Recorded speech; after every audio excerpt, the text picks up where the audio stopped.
Hi guys, Rachel CPR here. Welcome back to my channel. Today's going to be another hair talk video, and today's hair talk is going to be about heat damage.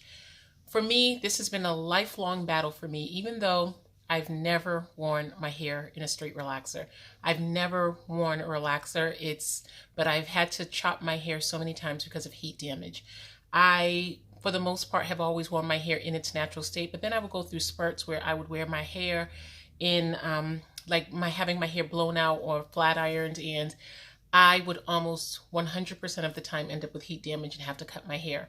And it was super frustrating because I would get my hair straightened out, like just feel like, okay, I want something different. And so I would get my hair straightened out and I would wear my hair straight for maybe 2 days, wash it, and my hair would not curl back. And it was just so frustrating.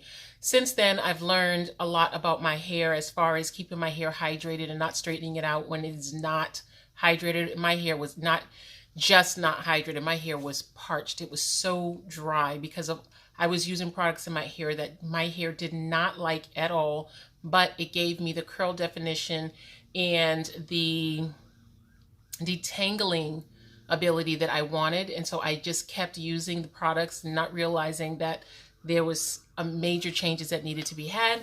But anyway, I just recently blow dried my hair. I didn't blow dry it straight like I didn't flat iron it, but I did blow dry my hair, and even a simple blow dry in the past would give me some type of heat damage.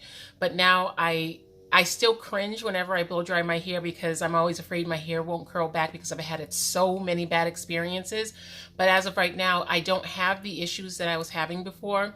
I was using silicone products in my hair. Silicone products do not work for me. It's not that they don't work for anyone. They simply don't work for me.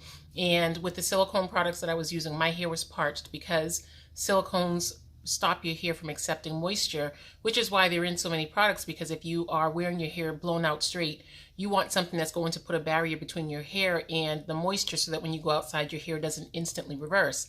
And so that's what I was using in my hair on a regular basis. And on a regular basis, it's definitely going to block your hair from moisture that your curls really need.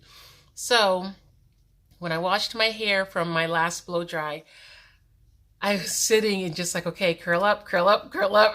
And I know I don't have the same issues, but it's just something that has been like embedded in me just to be nervous when it comes to not having my hair curl back, because I wear my hair curly all the time. And so if my hair were to stay in its straight state, I would have to just chop it because it just wouldn't work for me. If you wear your hair straight all the time, it's different because then it's really not going to stand out. But when you wear your hair curly, it's like, okay, to have my hair like this and then have the front completely straight, that just doesn't work for me. So that is just, I was so nervous when I blow dried my hair, and I was just so happy when it just curled right back up and actually curled a little bit tighter than it was before, because I gave myself such a good cut that it makes it so that the oxygen is just like in my hair strands. And so it's just really, really doing well right now. So I'm really happy about that. So for today, I just wanted to share some of the things that I have come across in my life just to find out how I can prevent or things that are more likely to cause heat damage. And obviously, if you are concerned about heat damage, it's because you're using some kind of heating tool in your hair. So I won't say don't use heat because obviously you've decided that you want to use some kind of a heating tool in your hair. So one thing that I think is a major plus is making sure that your hair is not parched before you start using any kind of heating tool in your hair. So the first thing that you want to do is make sure that your hair is hydrated. Even if you plan on getting your hair flat ironed, just make sure that beforehand you give yourself the opportunity to condition your hair really, really well for a couple of weeks, where you are just like hydrating your hair so that your hair does not end up getting heat damage simply because it is so dry that the minute you put the heat on it, it just scorches it. Whereas if you have that moisture in between, it's going to be a lot harder for your hair to get scorched. Think of your hair as a plant. If you have a dry plant, a dry leaf, a dry branch, it's going to be a lot easier for that dry, whatever it is, to be scorched with heat. Whereas if something is really hydrated, you have a plant that's like thriving, it's going to be a lot harder for you to ever put any kind of heat to it and make it burn. So you want to make sure that your hair is hydrated. The next thing that you want to do is to make sure that you are not overheating your hair with your tools. Your tools have a lot to do with it. If you have a flat iron, let's say, that you're using on your hair, you should have a white towel that you are wiping the flat iron on with each pass before it goes into your hair to make sure that it's not singeing the towel. If it's singeing the towel and making it a little bit yellow, that means it's going to singe your hair. Even if it doesn't cause the immediate damage, it will still cause damage after a while. So you may have one or two pieces that will get damaged. Not the whole head, but maybe one or two pieces. But if it's definitely burning the towel, it's going to burn your hair. So you definitely want to do that. You want to make sure that you are not using anything that is overheating your hair.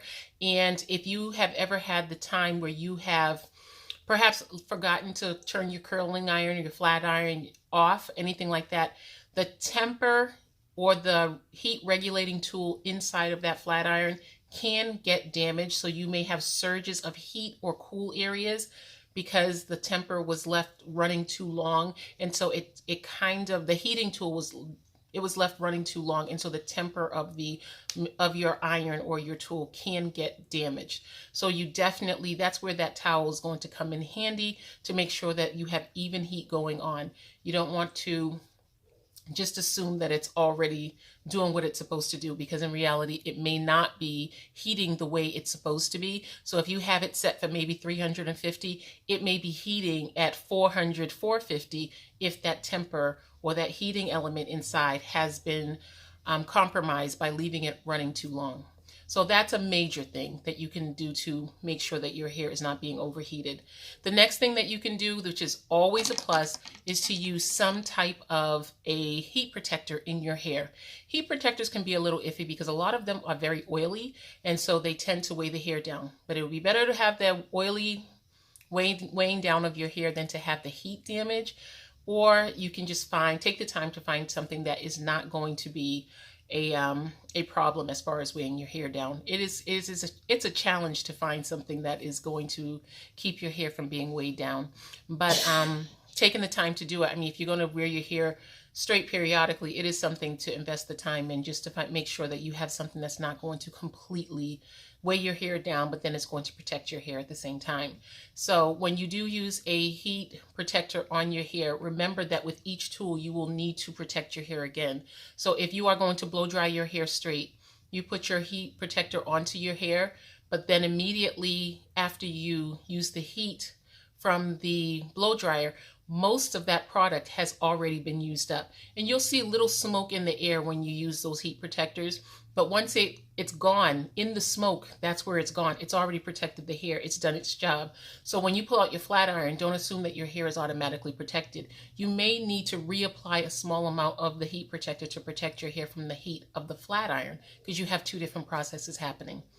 And following those guidelines have really, really helped me as far as preventing heat damage. My daughter gets her hair blown out on a regular basis, and so I definitely don't want her to have heat damage. She does have heat damage bangs, but I knew she was going to have that. She knew she was going to have that because we were reapplying the flat iron on a regular basis. But her bangs are such a small area, we just assumed that we would just cut it if she decided she wasn't going to wear them straight anymore. But as of right now, we just pinned them to the side and she's fine with it. So, but in general, that's the area of her hair that she will wear straight. And so we didn't cut it as much as we just pin it to the side. But the rest of her hair is perfectly fine. And so far, everything has been working out well as far as using the process that we've been doing. So I hope this information was useful to you. And I hope to see you again soon, guys. Remember to like this video if you liked anything in the video.